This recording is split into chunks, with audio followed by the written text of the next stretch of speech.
ఈ మధ్య కాలంలోనే మనం చూస్తున్నాం, చిన్న వయసులోనే హార్ట్ అటాక్తో చనిపోతున్న వాళ్ళని చాలామందిని చూస్తాం. యుక్త వయసు వాళ్ళు 20 సంవత్సరాలు, 18, 28 ఈ విధంగా చూస్తున్నాం. ఈరోజు ఒక young contractor, special class contractor Janardhan Reddy అతి తక్కువ వయసులోనే హార్ట్ అటాక్తో చనిపోయారు. ఇక్కడ చూస్తున్నాం మనం, బంధువులందరూ కూడా వచ్చారు. ఎందుకు చనిపోయారు ఈయన, అసలు హార్ట్ అటాక్ రావడానికి అంత ప్రెషర్ ఏముంది, అంత మెంటల్ టెన్షన్ ఏముంది అన్న విషయాలన్నీ కూడా వాళ్ళ బంధువులను కావచ్చు, వాళ్ళ ఫ్రెండ్స్ని కావచ్చు అడిగి తెలుసుకునే ప్రయత్నం చేద్దాం. సార్, అసలు జనార్దన్ రెడ్డి చాలా చిన్న వయసు అనుకుంటా. స్పెషల్ కాంట్రాక్టర్ అండి, ప్రభుత్వకు సంబంధించిన కాంట్రాక్ట్ వర్క్స్ చేస్తుంటారు. ఎక్కువగా పైప్ లైన్స్ కానీ ఇట్లాంటివి సంబంధించిన 50+ ఉంటుందా ఆయన వయసు? 50 లోపు, 50 సుమారుగా 50 సంవత్సరాల వయసు ఉంటుంది. చిన్న వయసు అని చెప్పాలి. చాలా చిన్న వయసు, చాలా కష్టపడి చాలా పైకి వచ్చారు.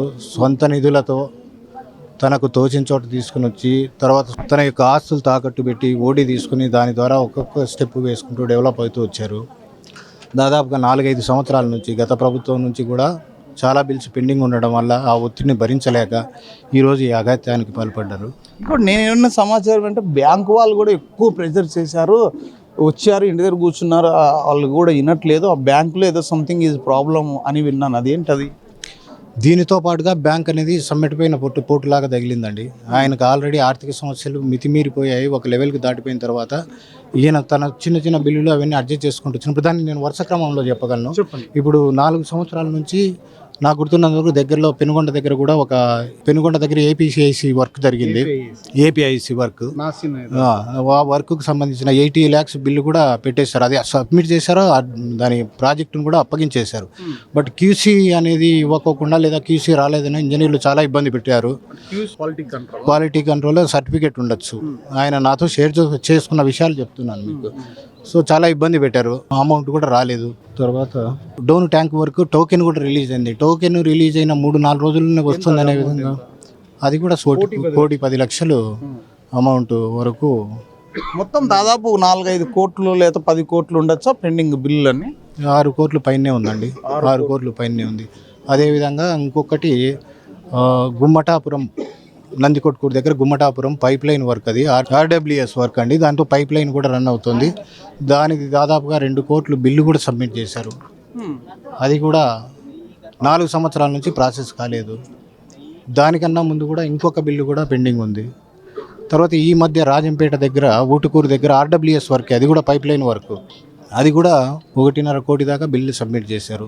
ఆ అమౌంట్ కూడా రాలేదు. ఈ క్రమంలో బ్యాంక్ అవి ఈరోజు కాకపోతే రేపు వస్తాయి, లేకపోతే వచ్చే సంవత్సరం వస్తాయి, కానీ అంత ప్రెషర్ వల్ల చనిపోవాల్సిన. సార్, మనము పెట్టుబడిన అమౌంట్ కొంతగా వస్తే కానీ ఆ కాంట్రాక్టర్ వర్క్ చేయలేడు. సొసైటీలో నేను ముఖం చూపించుకునే పొజిషన్లో లేను, చాలా అవమానానికి గురవుతున్నాను. అదేవిధంగా నా కమిట్మెంట్స్ ఏవి కూడా హానర్ చేయలేకున్నాను. నేను తట్టుకోలేని ఒత్తిడిలో ఇలాంటి నిర్ణయం తీసుకున్నాడు అనేది నాకు అనిపిస్తుంది. అది కూడా నిన్న పొద్దున తీసుకున్న నిర్ణయం. ఎందుకంటే లాస్ట్ వీక్ వరకు కూడా నన్ను విజయవాడలో కలిశాడండి. లాస్ట్ సండే కూడా కలిసే భోంచేసాము. ఆ రోజు కూడా ఏ బాధను వ్యక్తం చేయలేదు, ఏ విధమైన నెగిటివ్ మాట కూడా మాట్లాడలేదు.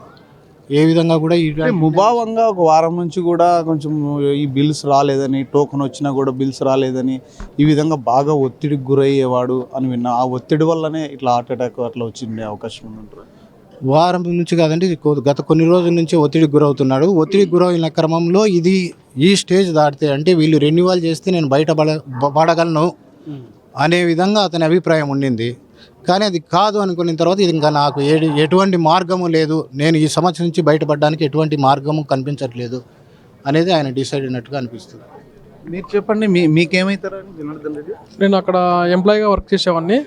గత 6 నెలల క్రితం వర్క్ చేసేవాడిని. ప్రజెంట్ అక్కడ వర్క్ చేయట్లేదు. నిన్న ఉదయం 10 గంటల సమయంలో సార్తో కూడా మాట్లాడడం జరిగింది. సార్ నార్మల్గానే ఉన్నాడు, బట్ ఏదో బ్యాంక్ వర్క్ మీద బ్యాంక్కి వెళ్తా ఉన్నాను, ఆ వర్క్ ఫినిష్ అయిన తర్వాత సాయంత్రం కూడా నీతో మాట్లాడదాన్ని కూడా చెప్పడం జరిగింది. కానీ బట్ నిన్న మధ్యాహ్నం నుంచి ఏదో హెల్త్ సరిగా లేకపోవడం, ఆయన హార్ట్ అటాక్ గురవడం, ఈరోజు ఉదయం మరణించడం జరిగింది.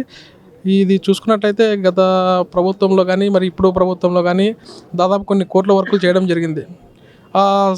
సకాలంలో వీళ్ళు వర్క్ చేసినప్పటికీ కూడా ఈ యొక్క అధికారులు నిర్లక్ష్యంతో బిల్లులు పెట్టకపోవడం, పెట్టిన బిల్లులను ప్రభుత్వం విడుదల చేయకపోవడం, ఈయన పెట్టుబడి కోసం ఇతరుల నుంచి అప్పుగా తీసుకున్న డబ్బు చెల్లించలేని ఒక బాధతో, తర్వాత ఈ యొక్క బ్యాంకు అధికారులు ఈ రెన్యువల్స్ విషయంలో కొద్దిగా సపోర్ట్ చేయకపోవడం వల్ల ఈయన మనోవేదనకు గురై ఇది ఖచ్చితంగా ప్రభుత్వ హత్య అని నేను భావిస్తూ ఉన్నాను. చూశారు కదా, గత ప్రభుత్వంలో ఎప్పుడూ లేనంత విధంగా కాంట్రాక్టర్లు నడి రోడ్డుపై వచ్చి ధర్నా చేసిన దాఖలాలు స్వాతంత్రం వచ్చినప్పటి నుంచి ఎప్పుడూ లేదు. గత ప్రభుత్వంలో సాక్షాత్తు విజయవాడలో బడా కాంట్రాక్టర్లందరూ కూడా నడి రోడ్డు పైన కాంట్రాక్టర్లందరూ కూడా ధర్నా చేశారు, నిరసన చేశారు. అయినప్పటికీ కూడా బిల్లులు చెల్లించలేదు. ఈరోజు ఒక నిండు ప్రాణం ప్రభుత్వ హత్య అని చెప్పాలి. ఇది నిజంగా అంటే కోట్ల రూపాయలు బిల్లులు ఆగిపోతే దానికి ఇంట్రెస్ట్ ఎంత వస్తుంది? ఆస్తులు అమ్మినా కూడా సరిపోవు. దాదాపు 6 కోట్ల బిల్లులు రావాలి. 6 కోట్ల నెలకి ఇంట్రెస్ట్ ఎంత అవుతుంది? ఎప్పుడో 5 ఏళ్ళకు 6 ఏళ్ళకు ఇస్తే ఉన్న ఆస్తులు కూడా అమ్మేసి పరిస్థితి వస్తుంది. నడి రోడ్డు మీదకి వచ్చిన పరిస్థితి ఇప్పుడు కాంట్రాక్టర్లు, అప్పట్లో కాంట్రాక్టర్లు అంటే 100 మందిని సాకుతారు, 100 మందికి ఉద్యోగ వృత్తి కల్పిస్తారు అనేటోళ్ళు. కానీ ఇప్పుడు కాంట్రాక్టర్లకే దిక్కులేని పరిస్థితి అయిపోయింది. నిజంగా ఇదన్నీ ప్రభుత్వం తక్షణం ఇలాంటివి ఇంకా జరగకోకుండా చర్యలు తీసుకోవాలి. ఇప్పుడు దర్శనం సాక్షాత్తు ఇప్పుడు జనార్దన్ రెడ్డి గారే. ఎందుకంటే స్పెషల్ క్లాస్ కాంట్రాక్టర్ అంటే ఆషామాషి కాదు, కోట్ల రూపాయల వరకు చేస్తారు. ఆ కోట్ల రూపాయలు ఒక్కసారిగా నిలబడిపోతే మరి ముందుకు పోయే పరిస్థితి ఉండదు.